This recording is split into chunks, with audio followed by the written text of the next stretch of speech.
Hello friends, welcome to my channel Monalisa Sanskrit youth career पर।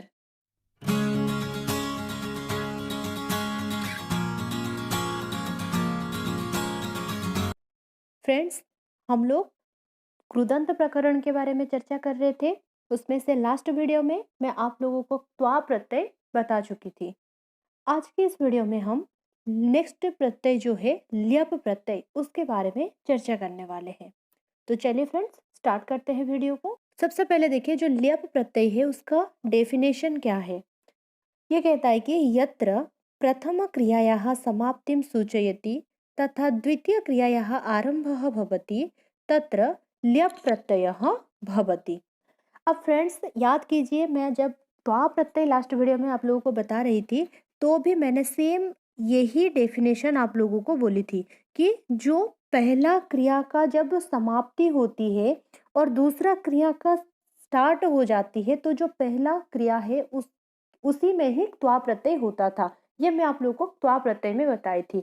अब same वही चीज बोल रहा है, ल्यप प्रत्यय भी उसमें होता है। तो दोस्तों अब बात आती है कि फिर दोनों में अंतर क्या है। त्वा प्रत्यय में भी यही है, ल्यप प्रत्यय का भी डेफिनेशन यही कहा, तो दोनों में फर्क क्या है। दोनों का जो फर्क है दोस्तों, इसमें देखिए ये जो लास्ट में एक लाइन ऐड किया है, किंतु प्रथम क्रियायाः उपसर्ग पूर्वकम स्यात्, यानी उसमें जैसे कहा था पहला क्रिया के समाप्ति होते ही दूसरा क्रम जब स्टार्ट होता है तो त्वा प्रत्यय, लेकिन यहाँ कह रहा है कि वही यहाँ भी वही होगा कि प्रथम क्रिया का समाप्ति होते साथ ही द्वितीय क्रिया का समाप्त प्रारंभ होना, लेकिन इसमें जो पहला क्रिया है उसमें उपसर्ग पूर्वक होना चाहिए। उपसर्ग पूर्वकम यानी ये जो पहला धातु होगा ये किसी ना किसी उपसर्ग के साथ अगर होता है तो उसमें त्वा ना होकर वो हो जाएगा ल्यप।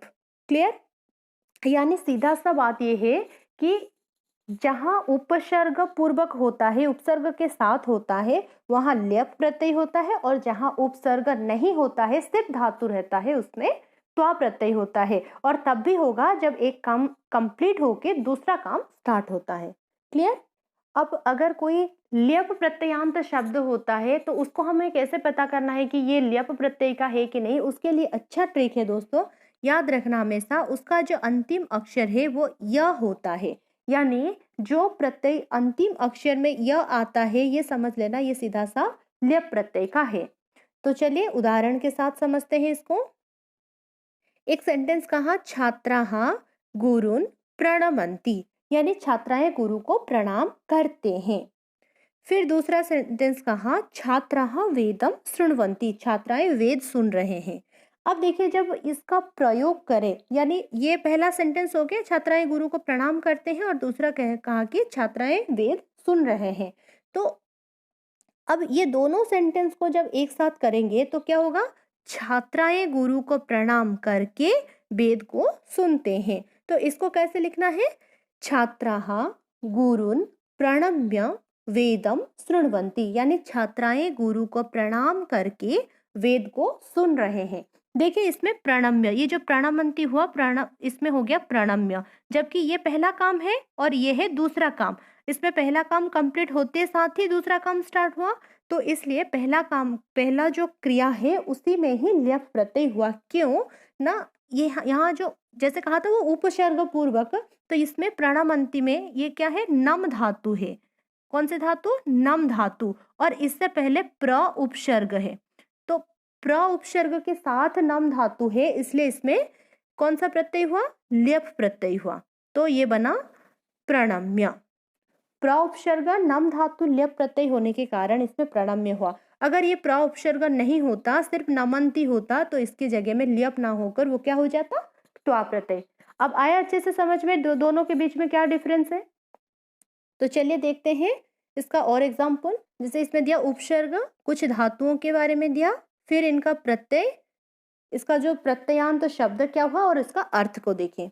आ उपसर्ग के साथ जब गम धातु में ल्यप प्रत्यय होता है तो आगम्य शब्द निकलता है और इसका अर्थ होता है आकर। वैसे प्र उपसर्ग के साथ जब दा धातु का प्रयोग होता है, यहाँ देखिए सब में ये धातु है, गम धातु, दा धातु, ज्ञा धातु, क्रू धातु, और इधर सब का उपसर्ग है, आ प्र वी उप अनु, ये सब उपसर्ग है। तो ये उपसर्ग होने के कारण सब में ये आ गया ल्यप प्रत्यय, और जैसे ल्यप प्रत्यय हुआ उसका शब्द वैसे बदलता गया। जैसे प्र उपसर्ग के साथ दा धातु के प्र उपसर्ग पूर्वक दा धातु में ल्यप प्रत्यय होने से प्रदाय, जिसका अर्थ है प्रदान करके। वैसे वि उपसर्ग ज्ञा धातु में ल्यप प्रत्यय होकर शब्द निकला विज्ञाय, जिसका अर्थ हुआ जानकर। उप उपसर्ग क्रू धातु ल्यप प्रत्यय उपकृत्य यानी उपकार करके। वैसे अनु उपसर्ग पूर्वक क्रू धातु में ल्यप प्रत्यय हुआ तो अनुकृत्य यानी अनुसरण करके। सम उपसर्ग पठ धातु ल्यप प्रत्यय होने से संपठ्य यानी पढ़कर। वही अगर पठ धातु में पठ धातु के साथ पढ़ के अर्थ में यहाँ जैसे पढ़कर हुआ वैसे पढ़कर अर्थ में होता, पठ धातु में सिर्फ सम उपसर्ग नहीं होता, सिर्फ पठ होता, तो इसमें हम ल्यप नहीं कर सकते, उसमें त्वा करना ही हमें पड़ेगा। लेकिन सम उपसर्ग होने के कारण यहाँ ल्यप प्रत्यय करने के लिए हम बाउंड है। क्लियर।